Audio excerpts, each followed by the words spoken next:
दरम्यान बिहारमधील भाजपच्या विजयानंतर काँग्रेसच्या खासदार प्रणिती शिंदे यांनी भाजपवर बोचरी टीका केली। भाजप भ्रष्टाचाराची कीड आहे।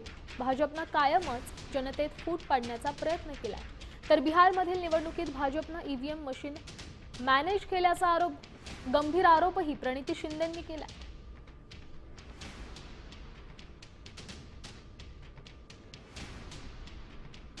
सगळ्या प्रकारे इलेक्शन मॅनेज करतात। ईव्हीएम असेल, वोट चोरी असेल, 10-10 हजाराचं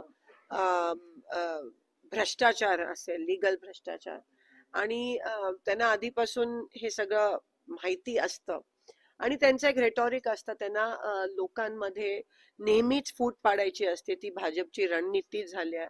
भाजपनी या देशाला कीड लावली आहे।